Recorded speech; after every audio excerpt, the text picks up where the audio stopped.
Bonjour, on se retrouve comme vous avez pu le lire dans le titre pour parler de méditation pendant la grossesse. Je suis super contente de vous faire cette vidéo parce que pour moi la méditation c'est un sujet qui me tient à cœur, vraiment. Ça fait depuis moi quelques années que je pratique la méditation et je sais qu'il y a de plus en plus de monde sur la planète qui pratique la méditation, donc je suis ravie. C'est vrai qu'il y a plusieurs façons de méditer. Il y en a qui focalisent leur attention sur la respiration, sur le fait de vider sa tête de pensées, etc. Moi, celle que je pratique, c'est celle qui est sur le cœur. C'est-à-dire qu'on porte l'attention sur le cœur.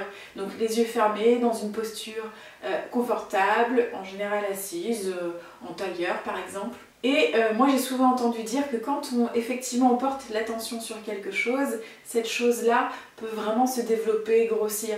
Je ne sais pas si vous avez déjà eu l'occasion d'expérimenter ça. Si par exemple, c'est un exemple, vous vous baladez dans la rue et que vous avez une peur bleue, qu'on vous vole votre sac. À ce moment-là, vous allez focaliser votre attention sur cette peur, vous allez vous crisper, tenir votre sac, l'agripper contre vous et votre visage va se fermer, vous allez être aux aguets, regarder partout autour de vous pour vérifier qu'il n'y a pas un potentiel voleur. C'est une énergie de peur puisque vous êtes dedans dans cette émotion-là.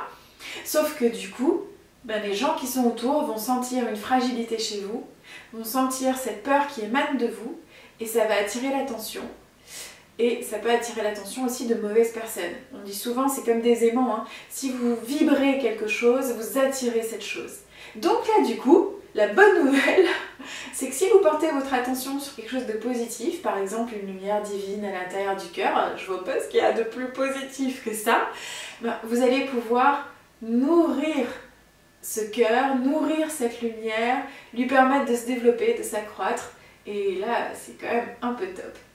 Méditer pendant la grossesse, j'ai envie de dire, c'est une pépite, c'est un moment merveilleux, magique, sacré. La grossesse, c'est incroyable, ce bébé qui est entre deux mondes, c'est-à-dire qui vient du monde de l'invisible, si je peux appeler ça comme ça. Alors c'est sûr que les termes et les mots que j'emploie vont peut-être vous parler ou pas, mais en même temps il faut bien utiliser des mots. Un bébé qui n'était pas dans votre ventre arrive dans votre ventre, donc on va dire qu'il vient du monde de l'invisible. Et il vient s'incarner au creux de votre ventre, il vient faire l'expérience de sa vie humaine. Et là du coup, il y a quelque chose d'assez magique parce que c'est un entre-deux-mondes, comme s'il y avait une connexion qui se faisait, en fait une connexion qui reste à ce moment-là pendant la grossesse. Parce que le bébé, lui, on peut dire qu'il est vraiment connecté. Il n'a pas été parasité encore par le monde, notre monde terrestre, notre monde humain, entre guillemets, ni par notre cerveau, notre mental, nos conditionnements, notre culture, nos croyances, nos préjugés, tout ça, il ne l'a pas.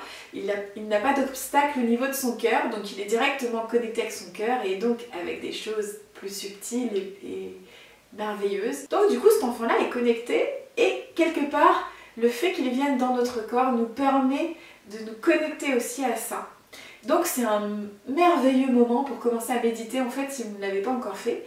Et si vous connaissez déjà la méditation, alors là évidemment continuez parce que vous allez découvrir des choses extraordinaires en méditant pendant la grossesse. C'est une nouvelle dimension en fait, une nouvelle énergie. Et ça s'expérimente, voilà. Je le redis en fait parce que c'est trop important. La méditation et tout ce qui tourne avec, tant que ça reste un concept, tant que vous ne l'avez pas expérimenté, ça reste un nuage, ça reste superflu, ça reste vague. Il faut vraiment l'expérimenter à l'intérieur de soi, puisque la richesse en fait, elle vient vraiment de l'intérieur du cœur. Cette richesse-là, elle est à l'intérieur, c'est le soi profond, c'est le soi éternel, infini et qui nous unit. Ça, en fait, voilà, il n'y a plus de barrière, le mental va individualiser un petit peu ce concept, alors qu'en fait c'est un concept universel, la méditation. À quoi sert de méditer pendant la grossesse? Comme je vous l'ai dit tout à l'heure, pour expérimenter déjà ce soin intérieur, cette lumière, cette connexion. Ça permet aussi de pacifier un petit peu vos émotions, qu'il y ait des humeurs moins montagnes russes.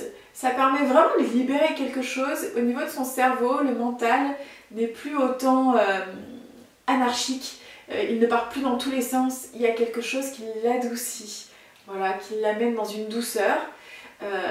qui est vraiment très très agréable. Et on en a besoin pendant la grossesse. Comme je vous ai dit, pour ne pas focaliser son attention sur des choses qui sont négatives, de la peur, de l'angoisse, etc. qui peuvent venir, bien sûr. On est toutes enceintes, on a toutes des interrogations et des peurs qui peuvent venir, mais justement de méditer, ça va vous permettre de pacifier tout ça et de vous sentir vraiment top le mieux possible. Méditer pendant la grossesse, c'est bien aussi pour votre bébé, parce qu'avoir une maman qui arrive à se connecter à l'essentiel, à l'intérieur d'elle-même, avec sa richesse intérieure, qui est capable du coup de prendre du temps pour elle, pour son bébé, mais vraiment intérieurement, parce que évidemment on prend du temps pour nous, pour d'autres choses dans le quotidien, mais dans l'action. Et c'est bien aussi d'être dans l'action, il le faut, on est des êtres humains, voilà, il y a le côté très matériel aussi qu'il faut assumer, d'être dans l'action, d'être dans le mouvement, c'est la vie. Mais il faut aussi pouvoir nourrir l'intérieur, et ça, le bébé, il le ressent. Vous savez, quand vous êtes énervé ou quand vous êtes stressé, quand vous êtes triste, votre bébé le ressent aussi. Et donc, c'est bien aussi de lui apporter des moments où vous êtes dans un état d'amour et de connexion avec vous-même et avec la vie, avec les choses essentielles. Pour finir cette vidéo, comme je vous le disais, il y a plusieurs façons et plusieurs méthodes. Moi, j'ai choisi la méthode Heartfulness, la méditation qui porte donc l'attention sur le cœur. Il y a plein de méthodes différentes. Choisissez celle qui vous semble le plus juste pour vous, celle qui vous appelle. De toute façon, en général, c'est un élan du cœur. À un moment donné, on sait que cette méthode-là, ça nous convient et on a envie de la pratiquer, de l'expérimenter. Et donc c'est ça qui est merveilleux, c'est que chacun son chemin, on est tous uniques et en même temps unis. Si vous avez envie de partager cette vidéo, vous avez des connaissances, des amis, de la famille, des femmes qui sont enceintes dans votre entourage ou qui désirent une grossesse, qui désirent méditer, et pour introduire un petit peu cette idée de méditation, n'hésitez pas à partager cette vidéo, à la liker et à commenter si vous avez déjà expérimenté tout ça. Je veux bien avoir vos avis, vos outils à vous, quelle méthode vous utilisez. J'aimerais bien vraiment vous lire. Je serais trop contente de pouvoir vous lire. Je vous embrasse très fort. À bientôt!